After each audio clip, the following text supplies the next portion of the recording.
Dinner that night was supposed to be ordinary, quiet, warm, peaceful, the kind of evening that slips into memory not because something special happened, but because nothing did. Just calm, just us. The kitchen light glowed softly over the wooden table, warming the bowls of pasta between my daughter and me.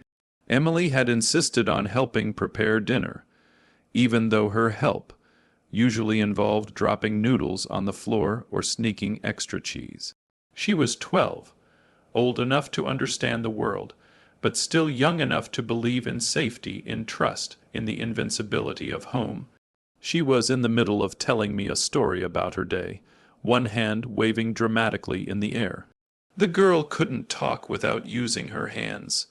It was something she got from her mother, though I never mentioned that part anymore.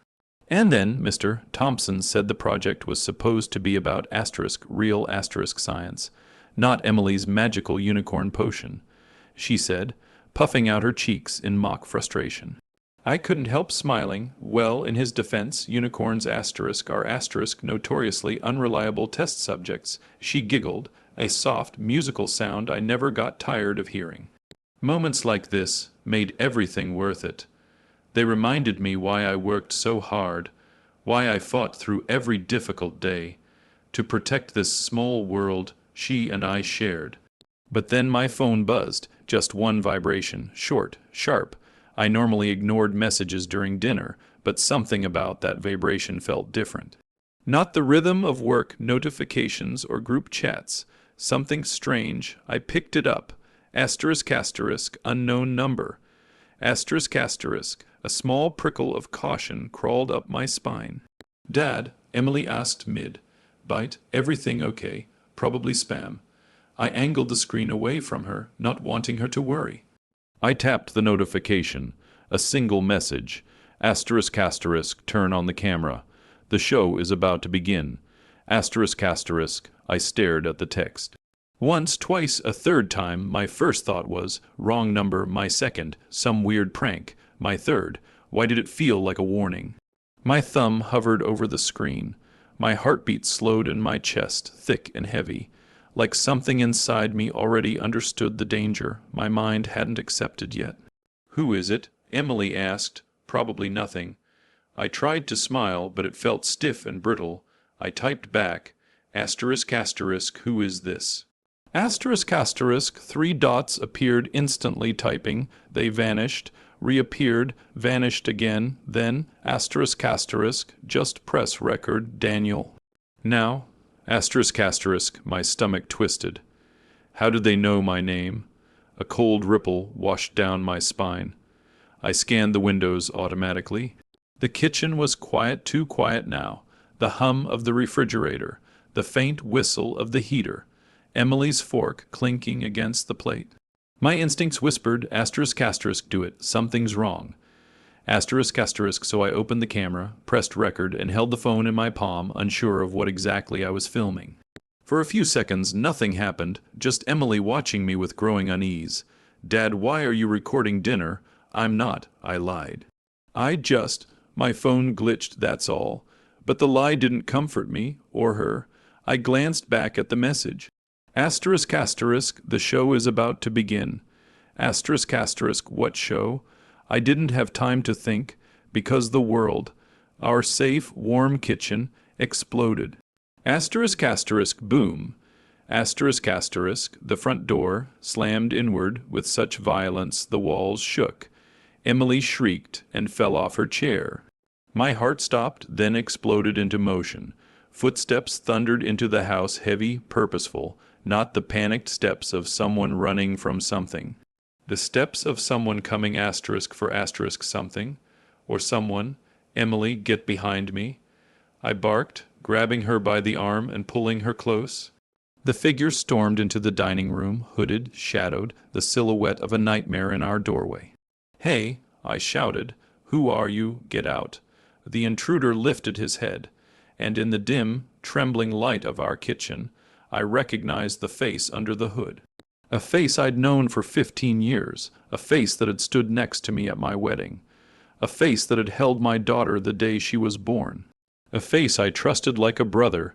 Ethan, my best friend, but something was wrong, terribly, sickeningly wrong. His eyes weren't the eyes I knew. They were hollow, focused, cold. Without blinking, without hesitation, he said, "Keep recording, Daniel. Trust me, you're definitely going to want this on camera." My blood ran cold.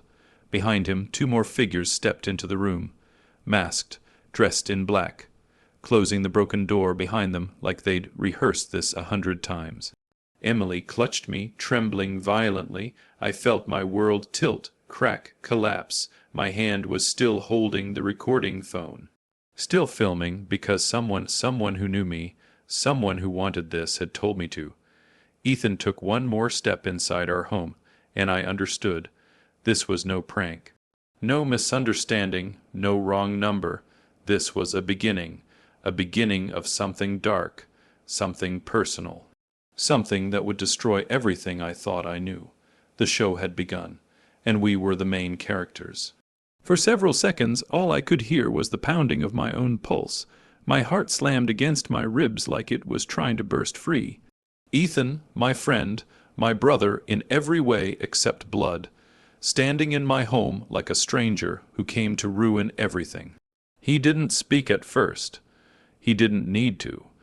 His presence alone was enough to strip the warmth from the room. Emily buried her face against my side, gripping my shirt with shaking hands. I held her with one arm, the phone with the other, still recording, still following the twisted command of that anonymous message. "Ethan?" My voice came out low, shaky, almost unrecognizable to myself. "What is this?" He didn't answer. Instead, he gave a small nod to the masked figures behind him. They moved with eerie coordination, one closing blinds, the other checking the hallway. Every window sealed, every exit blocked. This was planned, rehearsed, intentional. "You need to sit," Ethan finally said. "No." I stepped back, shielding Emily with my body. "Not until you tell me why you're in my house." He sighed like asterisk I asterisk was the unreasonable one here. "I told you," he said, eyes cold. "You're going to want this on camera." He pointed at my phone. That's when I noticed the detail I'd missed in my panic. The faint curve of a smirk tugging at the corner of his lips. A smirk I had never seen on him. A smirk that didn't belong on a friend. It belonged on someone who believed they'd already won. I felt sick. What the hell is going on? I demanded. But before Ethan could answer, I felt something else shift in the room. A presence, a chill, a scent of familiar perfume, too familiar. Soft footsteps echoed from the hallway. Measured, confident, slow. Emily's grip tightened around my shirt. The figure stepped into the light. My wife, Sophie. She didn't look surprised or scared or even conflicted. She looked composed, perfect hair, perfect makeup, a calm, cold detachment in her eyes that I had never seen before but instantly recognized as something rehearsed. Emily whispered, "Mom," in a fragile, breaking voice. Sophie barely spared her a glance. "Sweetheart," she said evenly, "why don't you go upstairs?" Emily pressed closer to me, shaking her head violently. "No." Sophie's expression hardened. A flicker of annoyance. "Emily, go." "No," I snapped. "She stays with me." Sophie turned her attention fully on me then. Her eyes, once warm, now like polished glass, studied me the way someone studies a problem they're tired of dealing with. Ethan stepped subtly closer to her. Too close. An instinctive closeness. A protective posture you don't take for someone you aren't intimately tied to. My stomach twisted. "Sophie," my voice cracked slightly. "What are you doing?" She inhaled slowly, as if collecting the patience to explain something basic to a slow student. "I think you deserve the truth. Truth about asterisk what asterisk." Ethan spoke before she could, about us. My blood turned to ice. Sophie lifted her chin slightly, as if embracing the ugliness. "Ethan and I," she said, each word slicing through the air, "have been together for months." The room spun. I heard Emily gasp sharply, her small body tensing with shock. I felt her clutch me harder, like she sensed the ground beneath us giving way. "No," I whispered. "No, Sophie, you're not. This is not." But Ethan placed a hand on Sophie's back. Right there. In front of me and our daughter. Like he had the right. She didn't flinch, didn't pull away, didn't even look guilty. Instead, she stared at me with a calm cruelty that told me she had rehearsed this moment, imagined it, perhaps even enjoyed it. The betrayal hit me in layers, first shock, then disbelief, then pain so sharp it felt physical, a blade sliding between my ribs. "You," I swallowed hard. "You're having an affair with my best friend?" She didn't answer verbally. Her silence was the confirmation. Emily started crying quiet, broken sobs muffled against my side. The sound tore me apart more thoroughly than the confession itself. Sophie's expression finally cracked, but not with remorse, with irritation. "Don't make this dramatic," she said. "You're acting like some tragic victim." I stared at her, horrified. "Tragic? Sophie, you brought people into our home. You broke our door. You terrified Emily." Ethan stepped forward, jaw clenched. "We didn't come here to fight. We came for business." "Business?" I repeated, incredulous. "This is your idea of business." Sophie crossed her arms. "You have assets we need, and you're going to sign them over." I felt Emily stiffen. Even through her tears, she understood the gravity of those words. "You're out of your mind," I said. "Both of you." Ethan nodded at one of the masked intruders, the larger one. They moved toward me. I pushed Emily behind me. "You touch her?" I growled, "and I swear—" "Calm down." Sophie snapped. "No one is going to hurt her." I didn't believe her for a second. The masked intruder stood close, too close. I could smell sweat, tension, danger. "Daniel," Ethan said, "listen carefully. We need your signatures on a few documents, business transfers, investments, some accounts. What happens if I say no?" Sophie's voice dipped to a chilling softness. "Things get complicated." They were cornering me, pressuring me, using the presence of my child to force compliance. But even as fear clawed at my chest, another instinct kicked in, my phone still recording, still in my hand. And I remembered something from the chaos, the emergency safety feature I'd installed years ago, but never used. With my thumb hidden behind the phone, I flicked the small, unnoticed toggle on the side. Asterisk asterisk, silent emergency mode, activated. Asterisk asterisk, location sent. Audio streaming, police connected, help was coming, but I couldn't show it. I had to play along, delay them. "Let the camera, their own weapon, become mine." Sophie stepped closer, expression icy. "We control this, Daniel. Don't make it messy." Ethan stood beside her with a confidence that made me sick. My world had shattered, and they expected me to break with it. But I didn't break, not yet. Because they had no idea the moment they forced me to turn on the camera was the moment I started fighting back. The moment the folder touched my hands, the temperature in the room seemed to drop. Cold sweat slid down my spine. My head buzzed. Emily whimpered behind me, her small hands gripping the back of my shirt. Every parent knows the feeling, that instinct that rises like a wild animal inside you the moment your child is in danger. It isn't fear, it isn't logic. It is something primal. That instinct was roaring now. And yet I kept my face calm. My thumb pressed lightly against the back of my phone, subtle, discreet where the emergency toggle still pulsed silently. I needed minutes, 2, maybe 3, just enough for the police to arrive. But Ethan was growing impatient. "Hurry up," he snapped, pacing like a caged predator. "We don't have all night." He didn't even care that my daughter was crying. That was the moment I truly realized the man I once called my brother was gone. This was someone else. Something else. Twisted, corrupted, dangerous. Sophie crossed her arms, staring at me with an expression that struck harder than a punch in disgust, mixed with superiority. "I don't know why you're acting so shocked," she said, stepping closer. "We've been unhappy for years." Asterisk, you've asterisk been unhappy. I corrected, voice low but sharp. Not us. You never said a word. She rolled her eyes. Communication was never your strength. I laughed bitterly. Yeah, sleeping with my best friend was yours. Her expression snapped, anger breaking through her fake calm. But she didn't deny it. She didn't even flinch. Ethan slammed his fist into the table. Enough.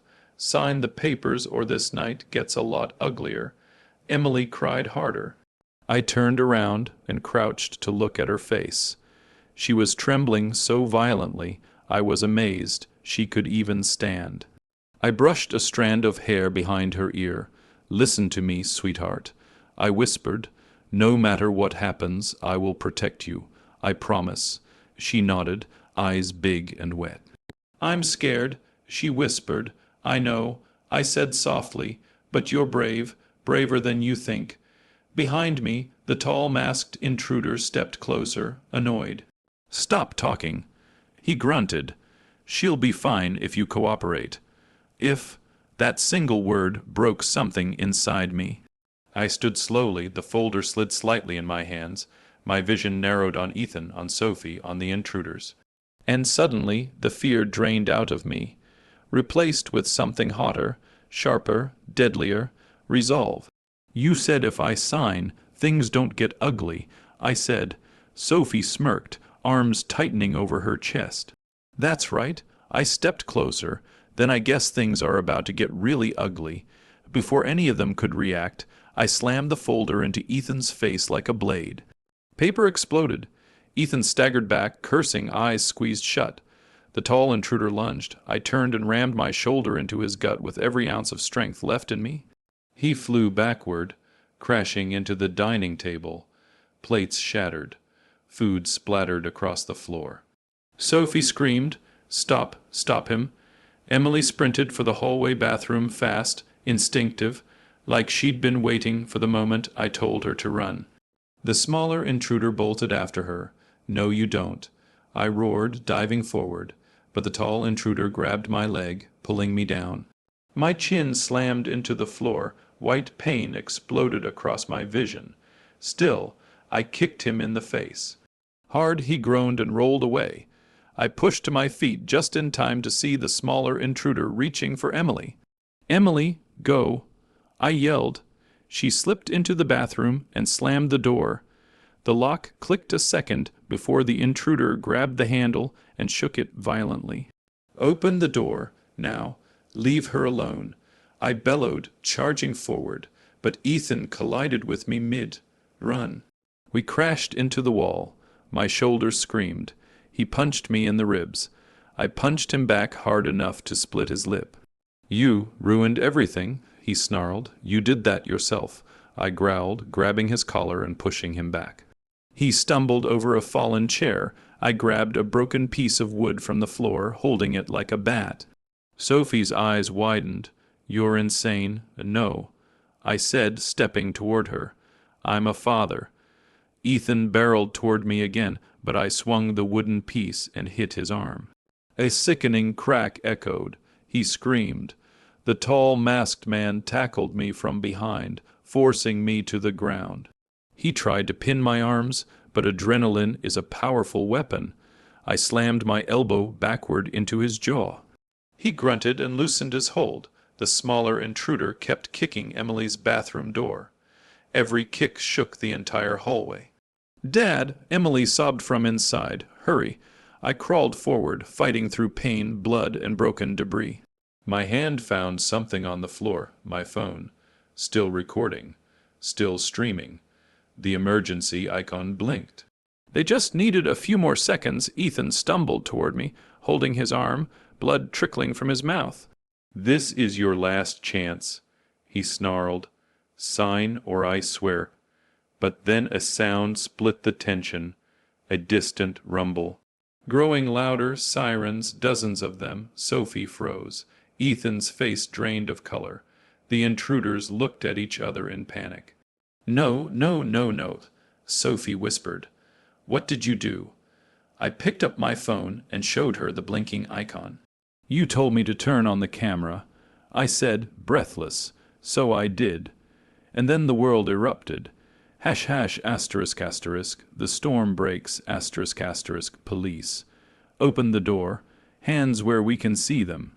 SWAT officers smashed through the window near the front.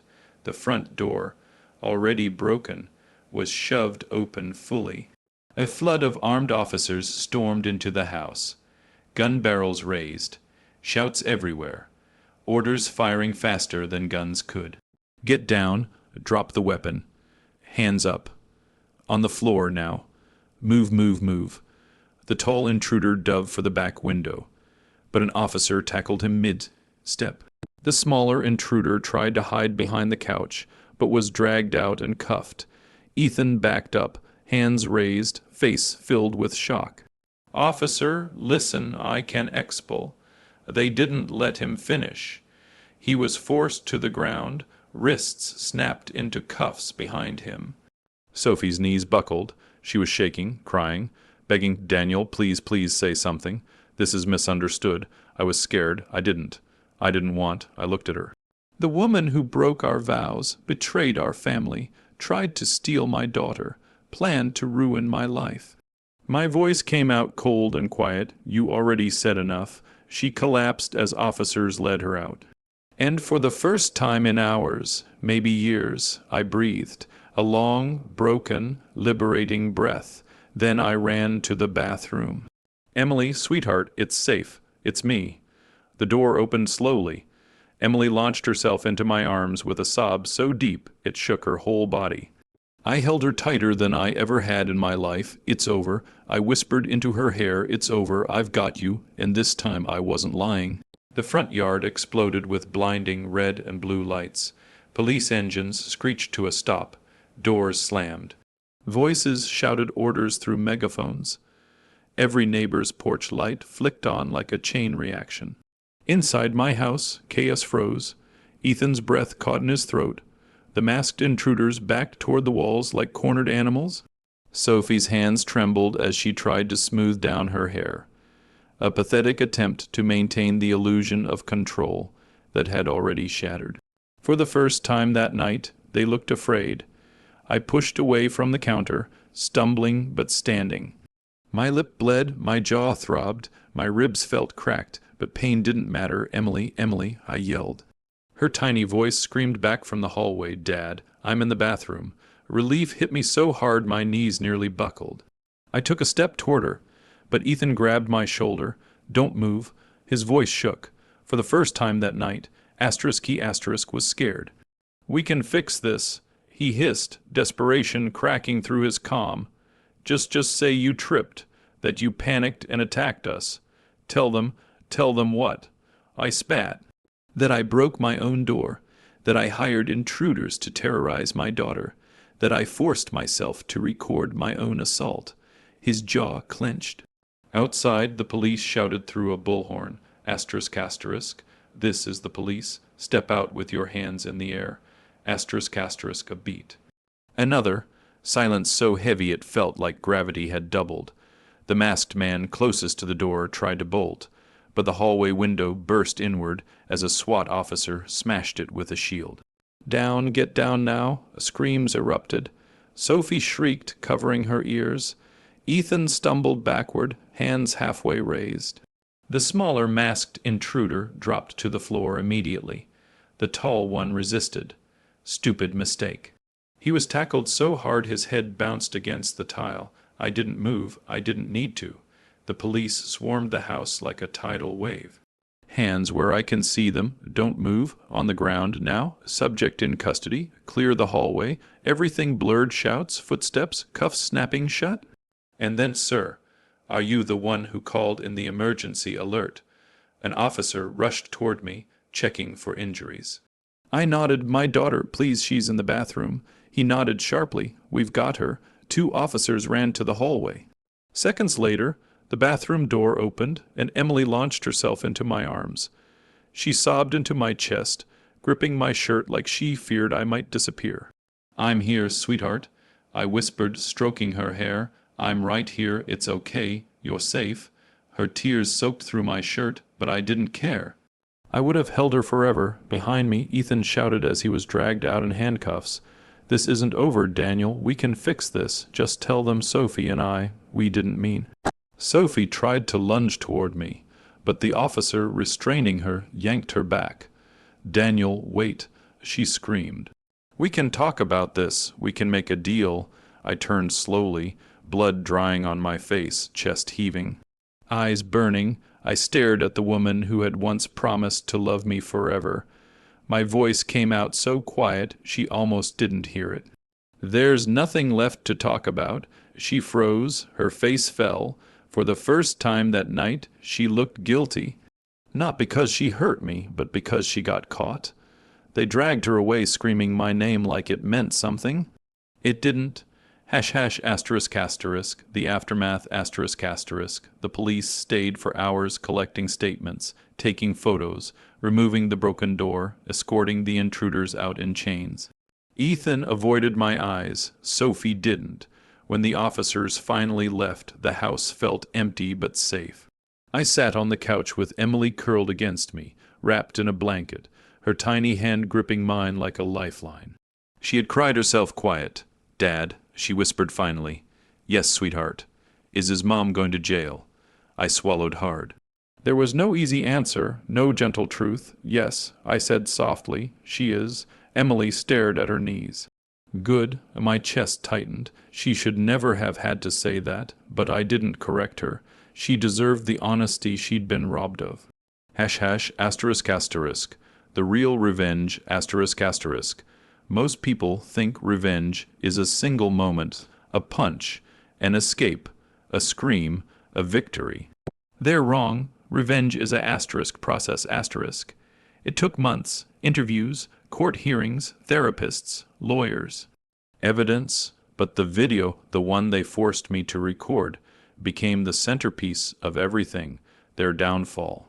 Their humiliation, their truth, every threat, every confession, every cruel word, every shove, every accusation. Captured in perfect clarity, Sophie's attorney tried to argue coercion, tried to argue stress, tried to argue anything. But you can't argue with a camera. You can't argue with the truth. Ethan was charged with **breaking and entering *conspiracy, *assault, attempted extortion, child endangerment. He pled guilty when he realized the evidence was airtight. Sophie was charged with *conspiracy, fraud, child endangerment, domestic intimidation, accessory to violent entry. She fought harder than Ethan. Of course she did. She always hated losing, but in the end she lost everything, not because of me, but because of the choices she made.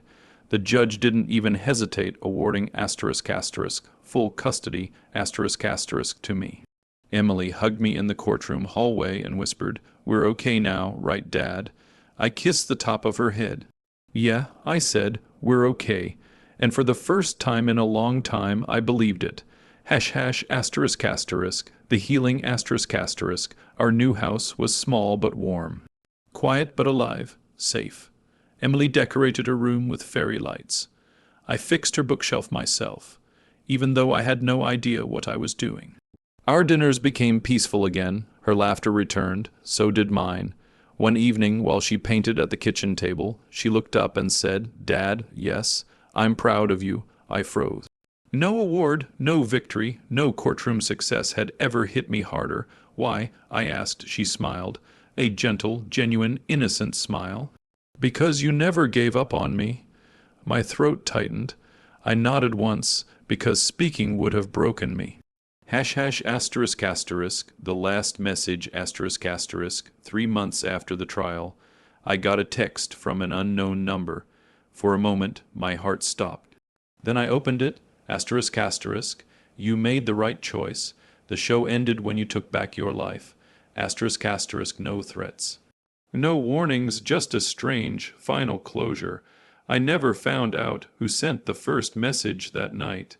Maybe a stranger, maybe someone who heard a rumor, maybe someone who cared, maybe a guardian I'll never meet. But it doesn't matter, because that message saved us. And now, every time I sit down to dinner with Emily, and she starts kicking her feet and rambling about school, I feel something I thought I'd lost forever. Peace, the kind you earn, the kind you bleed for, the kind no one can take from you again, because the show didn't end with their betrayal. It ended with my revenge and our beginning.